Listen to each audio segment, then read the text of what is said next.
నమస్తే రమగారు. నమస్తే జయ. రమగారు, మనం చాలా స్టోరీలు అనేక రకాలైన విషయాలు మాట్లాడుకుంటూ ఉంటాం. అయితే ఈ నావెల్స్ కూడా స్టార్ట్ చేసేసాం. ఇంకొక ఐడియా వచ్చింది నాకు. పాత సినిమాలు అద్భుతమైన సినిమాలు అన్నమాట. ఈ జనరేషన్కి తెలియకపోవచ్చు, కొంచెం ముందున్న సినిమాస్. వాటిని స్టోరీల కింద తీసుకొని చేస్తే ఎలా ఉంటుంది? ఒక ట్రయల్ చేసి చూద్దాం. మళ్ళీ జనాన్ని పాత సినిమా వైపుకి తిప్పటం, ఆ పాత మధురాలు లాగా.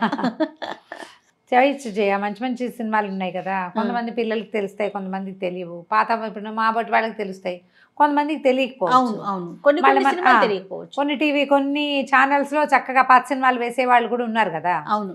కొన్నిసార్లు చూడరు, బోర్గా చూడంగానే ఆ మొదలు పెట్టగానే బోర్గా ఉంది, ఇదేంటి ఇలా ఉంది, రంగులు లేవు, స్లోగా ఉంది, అలా బోర్డు అని అనిపిస్తాయి. అయినా కూడా కథలు ఇంట్రెస్టింగ్గా ఉంటాయి. ఓకే. ఇప్పుడు అమ్మ వాళ్ళు వీళ్ళందరూ ఎట్లా చెప్తారంటే, అబ్బా సంగీతం ఎంత బాగుంటుందో, సినిమా ఎంత బాగుంటుందో, ఆర్టిస్టులు చేసిన ఆ నటన అసలు అత్యద్భుతంగా ఉంటుంది. అలా విన్నప్పుడు ఏమనిపిస్తుంది? చూద్దామా అని అనిపిస్తూ ఉంటుంది. దాన్ని ఏదన్నా మనం అందిద్దామా? ఒక్కసారి అందిద్దాం, కొన్ని కథలు చేద్దాం. యాక్చువల్గా ఫనీకి వచ్చింది ఐడియా. మంచి ఐడియా కదా, అది ట్రై చేసి చూద్దాం. బాగా ఫెమిలియర్ సినిమాలు కాకుండా కొంచెం పాతవి, ఇంకా ఎక్కువ పాతవి, 60s కాకుండా 50sలో అలా వెళ్దాం. ఇంచుమించు 49, 50లో వచ్చిన గుణసుందరి కథ. మామూలుగా ఈ గుణసుందరి కథ ఇలాంటి పేరు విన్నాం. ఈ గుణసుందరి కథ ఏంటంటే, ఇది యాక్చువల్గా కింగ్ లేర్ అని ఒక Shakespeare drama, English drama. Okay. ఆ కథలో ఉన్న బేస్ లైన్ని తీసుకున్నారు, సొంత కథ డెవలప్ చేసుకున్నారు. అటు ఇటుగా చెప్పాలంటే ఒక చిన్న పతివ్రత కథలాగా చెప్పాలి దాన్ని. అప్పుడున్న సమాజంలో జనాలు చూసేవాళ్ళు ఆ రకమైన కథలు. ఇప్పుడు కూడా మనం సతీ సావిత్రి, సతీ సుమతి లాంటి కథలు చెప్తే ఆసక్తికరంగానే ఉంటుంది. అవునవును కదా. అయితే ఈ గుణసుందరి కథ కూడా అలాంటిదే, బాగుంటుంది, ఇంట్రెస్టింగ్గా ఉంటుంది. శ్రీరంజని, ఆవిడ శోకరంజని అనేవారు తర్వాత కాలంలో. ఆవిడ ఏడుపు క్యారెక్టర్లు చాలా బాగా చేసేవారు. ఓకే. ఏడుపు క్యారెక్టర్లు యాక్ట్ చేయాలి, దుఃఖాన్ని అభినయించాలంటే శ్రీరంజన్ గారిని మించిన వాళ్ళు లేరు. మంచి నటన బాగా చేస్తారు. మనిషి కూడా చక్కగా సింపుల్గా, పెద్ద జుట్టు, ఆవిడ బాగుండేవారు. థియేటర్లలోనే చూసాం ఈ సినిమా. మీరా? నేను టీవీలలో చూడాల్సిన అవసరం లేదు. మేము మా ఊళ్ళో బృందావన్ థియేటర్లో పాత సినిమాలే వచ్చేవి ఎక్కువగా. రేపు కొత్తవి వచ్చేవి, ఎక్కువ పాత సినిమాలు మేము అక్కడ చూస్తుండేవాళ్ళం. బాగుండేవి సినిమాలు చాలా. గుణసుందరి కథ మంచి ఇంట్రెస్టింగ్గా ఉంటుంది స్టోరీ. బ్రీఫ్గా చెప్దాం. అలానే ఆసక్తి ఉన్న వాళ్ళు ఈ సినిమాని వెతికి చూడండి. తప్పకుండా యూట్యూబ్లోనో లేకపోతే ఎక్కడో చోట దొరుకుతుంది, పాత రికార్డులలో దొరికేస్తుంది. బేస్ స్టోరీ అయితే దీనిది షేక్స్పియర్ కింగ్ లేయర్లో నుంచి తీసుకున్నది అనమాట. అయితే ఒక రాజుగారికి 3 ఆడపిల్లలు ఉన్నారు. రూపసుందరి, హేమసుందరి, గుణసుందరి. ఈ గుణసుందరి పుట్టినప్పుడు భార్య చనిపోయింది. ఆయన మళ్ళీ వివాహం చేసుకోలే. 3 ఆడపిల్లల్ని అల్లారు ముద్దుగా ఆయనే స్వయంగా చూసుకుని పెద్ద చేసుకున్నారు. అయితే పెద్ద పిల్లలిద్దరూ ఏదో ఆడుతూ పాడుతూ రాజుగారి తాలూకు గొప్పతనాన్ని ఎంజాయ్ చేసేవాళ్ళు. 3వ పిల్ల కొంచెం బుద్ధిమంతురాలు, కొంత ఇంట్రావర్ట్. అయితే ఏదో కథల పుస్తకాలు అవి చదువుకుంటూ ఉండేది, బుద్ధిగా ఉండేది. ఈ 3వ అమ్మాయిని మీనానో ఒక దాసి పెంచేది. ఆ దాసి కొంచెం మెతకది, కథలు చెప్పేది పిల్లకి. చిన్న 3వ పిల్ల దాసితో పాటు తిరుగుతూ ఉండేది. పిల్లలు కొంచెం పెద్దవాళ్ళు అయ్యాక ఆయన ఏమనుకున్నా అంటే, కుమారులు లేరు, మరి ఆడపిల్లలకే రాజ్యం అప్పచెప్పాలి కదా, వివాహాలు చేసి అప్పచెప్దామని భావించాడు. అయితే తన పుట్టినరోజు నాడు సభలో అందరికీ పరిచయం చేశారు తన 3 అమ్మాయిల్ని. ఆ పరిచయం చేసినప్పుడు తండ్రి అంటే ఎంత ప్రీతో, మామూలుగా మనం చెప్పుకుంటాం, ఇంగ్లీష్ సినిమాల్లోనే కనిపిస్తుంది మనకి.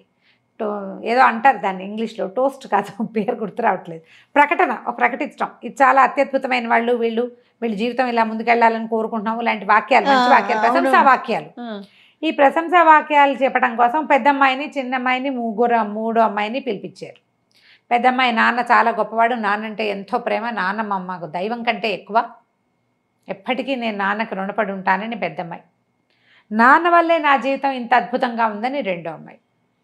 3వ అమ్మాయిని కూడా చెప్పమన్నారు. 3వ అమ్మాయి ఏంది, నాన్నంటే చాలా గౌరవం, చాలా ప్రీతి, తండ్రిగా నాన్నని గౌరవిస్తాను, కానీ నా ప్రేమ ఎప్పుడూ నా భర్తతోటే ఉంటుంది.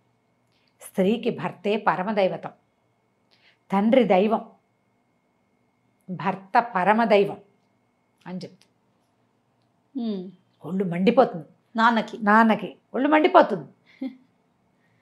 అదేమిటి నీ భర్త ఎలా ఇంపార్టెంట్, వాళ్ళిద్దరికి నాన్న ఇంపార్టెంట్ అయితే నీకెందుకు కాదంటాడు. ఆడపిల్లకి అట్లాగా అలాగే కదా ఉండాలి. ఖచ్చితంగా స్త్రీకి భర్తే దైవం. అన్ని పతివ్రతల కథల్లోనూ అదే చెప్తారు. సరికి అయితే భర్త గుంటివాడు గుడ్డివాడు అయినా కూడానే అంటాడు. అయినా సరే భర్తే దైవం ఆనంగానే ఒళ్ళు మండిపోతుంది ఆయనకి. తండ్రి అక్కర్లేదని ధిక్కరించే ఈ పిల్లకి కుంటి గుడ్డి చెముడు ఉన్నవాడిని ఇచ్చి పెళ్లి చేద్దామంటాడు.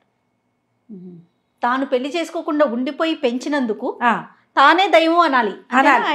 తనే ఇంపార్టెంట్ అనాలి. నా ప్రేమ ఎప్పుడు నాన్నతోటే అనాలి. భర్తలు మాకు ఇంపార్టెంట్ కాదు, నాన్నే ఇంపార్టెంట్. ఆయనకి 2 మేనల్లుళ్ళు ఉన్నారు, హరమతి కాలమతి అని.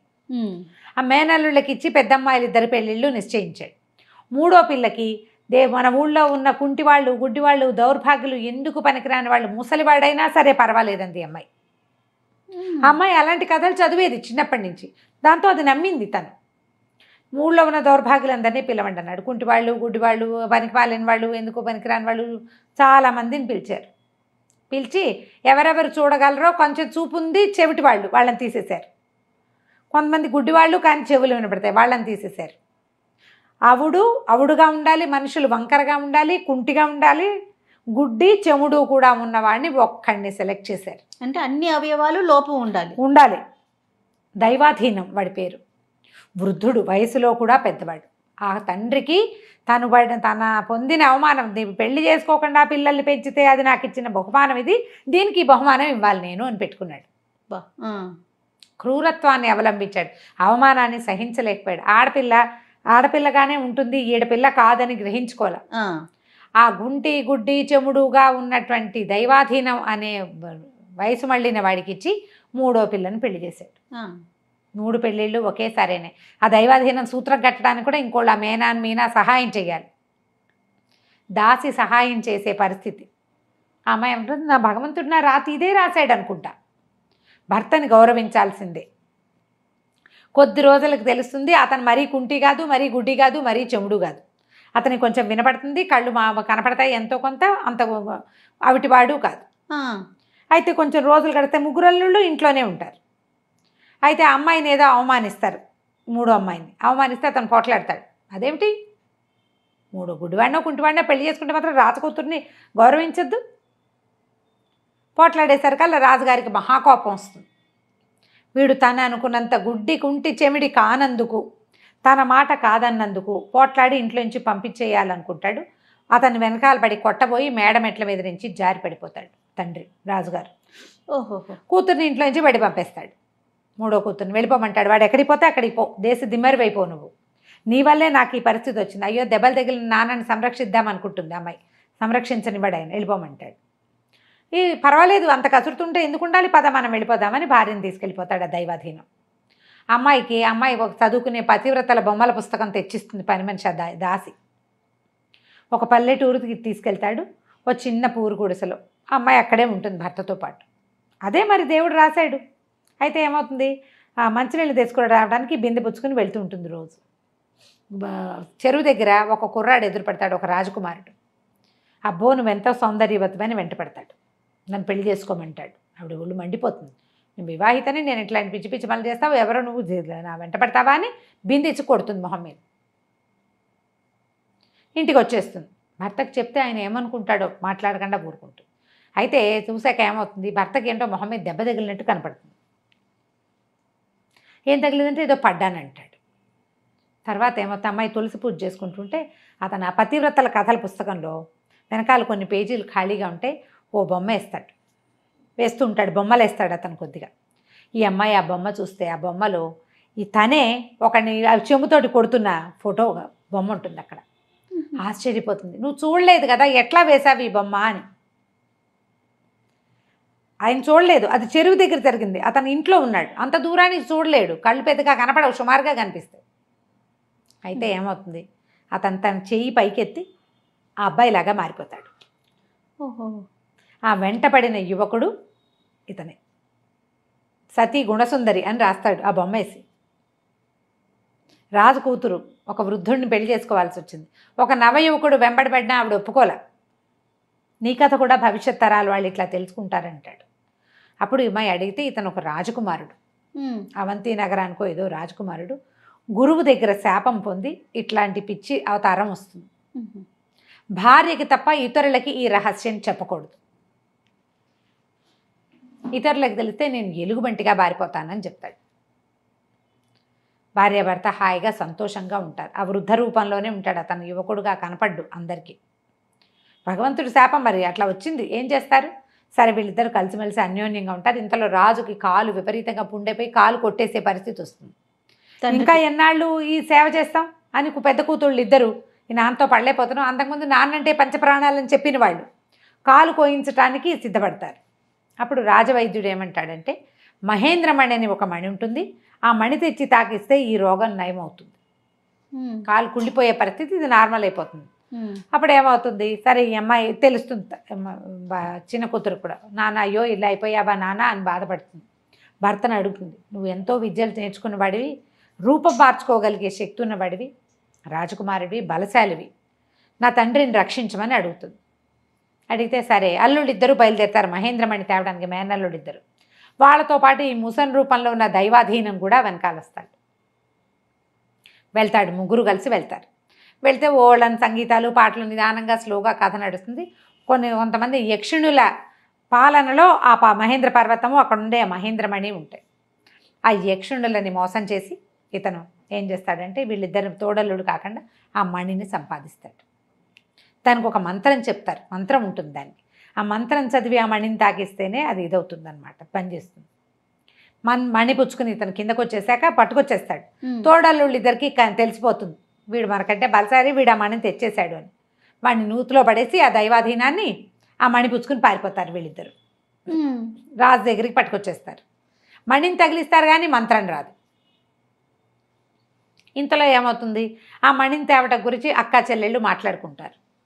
ఈ అమ్మాయి ఏమంటుందంటే, నా భర్త తేగలడు, అతను సమర్థుడు అనేసరికి వాళ్ళిద్దరికి గుంటాడు, గుడ్డాడు, చెమిటాడు, వాడికి ఏమీ లేదు, ముసలాడు, వాడేం తెస్తాడని అక్కలిద్దరూ నానా దుర్భాషలు వాడితే ఈ అమ్మాయి ఒక ఉద్రేకానికి లోనై, నా భర్త గుడ్డివాడు కుంటివాడు కాదు, వీరవర్మ అవంతి నగర రాజకుమారుడు, అతని దగ్గర ఈ శక్తి ఉందని చెప్పేస్తుంది. ఆ బావిలో పడిపోయినాడు దైవాధీనం ఎలుగుబంటిగా మారిపోతాడు. ఎట్లా బయటికి రాగలడు? అష్ట కష్టాలు పడి బయటకు వస్తాడు. ఈ మహేంద్రమణిని పట్టుకొచ్చారు కానీ వీళ్ళకి అది ఇది చేయడం రాలేదు. దాన్ని ఒక చోట దాచిపెడతారు, రాజుగారి దగ్గరే ఉంచుకుంటారు. ఆ మణికి ఒక బాక్సు ఏవో ఉంటాయి. సరే ఈ ఎలుగుబంటి భార్యను వెతుక్కుంటూ వచ్చేస్తాడు, ఎలుగుబంటి రూపంలో ఉన్న దైవాధీనం ఆ వీరవర్మ. వచ్చేసరికల్లా అమ్మాయి గుర్తుపట్టి తెలుసుకుంటుంది, నేను పొరపాటు చేశాను, నేను చెప్పాను, నా భర్తకి ఏదో అయిపోతుందని అనుకుంటుంది. ఎలుగుబంటి వచ్చేసరికల్లా ఇదని తెలుస్తుంది. ఆ ఎలుగుబంటితో అమ్మాయి ఏం చేయగలదు? అక్కడి నుంచే చెరువు ఒడ్డును కూర్చుని ఆ ఎలుగుబంటిని పక్కన పెట్టుకుని ఏడవటం మొదలుపెట్టింది, ఏడుస్తూ ఉంటుంది. నేను ఎన్ని పూజలు చేశాను, ఎంత శ్రద్ధగా ఉన్నా పార్వతీ పరమేశ్వరులకి నా మీద దయలేదు. ఎవరైనా నన్ను రక్షిస్తే కదా, నా తండ్రి ప్రాణం, భర్త ప్రాణం, శాశ్వతంగా ఈ ఎలుగుబంటితోటి ఉంటాను, కానీ ప్రజలు బతకనివ్వరు. అడవిలోకి వెళ్ళి అమ్మాయి బతకలేదు, ఊళ్ళో ఉండాలి. భర్త ఓ పక్కన నాన్నేమో చచ్చిపోయేలాగా ఉన్నాడు. నాన్న కోసం చూసి నేను భర్తని ఇట్లా చేసేసానని బాగా దుఃఖపడుతుంది. పార్వతీ పరమేశ్వరులు పైన వెళ్తూ కనిపిస్తారు. ఆ పార్వతీ పరమేశ్వరులే స్టార్టింగ్లో కనపడతారు ఈ సినిమా మొట్టమొదట. ఈ ఎలుగుబంటిని పక్కన కూర్చోబెట్టుకుని ఏడుస్తున్న అమ్మాయే ఫస్ట్ సీన్ అనమాట. ఈ అమ్మాయి ఎందుకు ఏడుస్తుందంటే ఈ కథ అంతా చెప్తాడు పరమేశ్వరుడు, ఇలా జరిగింది. పార్వతీ పరమేశ్వరులు ఇద్దరు సింగి సింగడు అని రెండు స్వరూపాల్లో వచ్చి ఈ ఎలుగుబంటిని వెంట తీసుకెళ్తారు. అక్కడికి తీసుకెళ్ళి మణిని ఎవరు తెచ్చారు, ఎవరు దొంగతనం చేశారు అనేది ప్రూవ్ చేస్తారు. అతనికి రూపం మారుస్తారు. ఆ మణిని తగిలించి రాజుగారి జబ్బు నయం చేసి తర్వాత ఇతనికి శాశ్వతంగా వీరవర్మగానే ఉండిపోయేందుకు వరాన్ని అనుగ్రహించి వెళ్ళిపోతారనమాట. ఇది కథ. చక్కగా ఉంటుంది. ఏం సినిమా ఫ్రేమ్ ఎగిరిపోటాలు అవి ఏం లేవు, క్లియర్గా ఉంటాయి. మాయాబజార్ తీశారు మార్కస్ బార్క్లీ, అదే పేరు మన ఫోటోగ్రాఫర్, కెమెరామెన్, ఆయనే దీనికి కూడా పనిచేశారు. బాగుంటుంది సినిమా. బ్రీఫ్ కథే నేను చెప్పాను. నిదానంగా చూస్తే కొంచెం హాస్యం మిళితమైనటువంటి నిదానపు స్టోరీ. శివరావు గారు అనుకుంటా, కస్తూరి శివరావు ఏదో అంటారు ఆయన పేరు, అదే అని జ్ఞాపకం. ఈ దైవాధీనం క్యారెక్టర్ చేశారు. శ్రీరంజన్ గారు ఏమో గుణసుందరి. వీరవర్మగా చేసిన ఆయన ఎవరో అప్పటి హీరోలు మనకు పెద్దగా తెలీదు. ఇది సింపుల్గా కథ. భలే ఉంది రమ్మగారు, చూడాలనిపిస్తుంది. ఈ కథని సినిమా చూసి చక్కగా పిల్లలకి స్టోరీగా చెప్పుకోవచ్చు. పాత సినిమా కథల్ని ఇప్పుడు నేను ఎట్లా బ్రీఫ్ చేసి చెప్పాను, మా చిన్నప్పుడు మేము వినేవాళ్ళం. మా వదిన ఒక ఆవిడ, మా చిన్నయ్య భార్య, ఆవిడ పేరు రాంజం వదిన, ఆవిడ చెప్పేవారు సినిమా కథ భలే ఇంట్రెస్టింగ్గా ఉంటుంది. ఇంకా కొంతమంది ఉన్నారు ఇట్లా మా దగ్గర సినిమా కథలు చెప్పేవాళ్ళు, వింటుండేవాళ్ళం. మీరు కూడా అలా వినొచ్చు, అలా చేయొచ్చు. ఇదొక ప్రయోగము, ఆలోచించండి. తప్పకుండా అండి. థ్యాంక్ యూ సో మచ్ రమ్మగారు. ఎందుకంటే ఏం స్టోరీలు చెప్పాలి, ఎప్పుడు స్టోరీలు అని మనం ఆలోచిస్తూ ఉన్నాం కదా, ఇది ఒక మంచి ఆలోచన. చూద్దాం ఎలా ముందుకు అవుతుందో. వెళ్తుందో. రైట్, నమస్తే.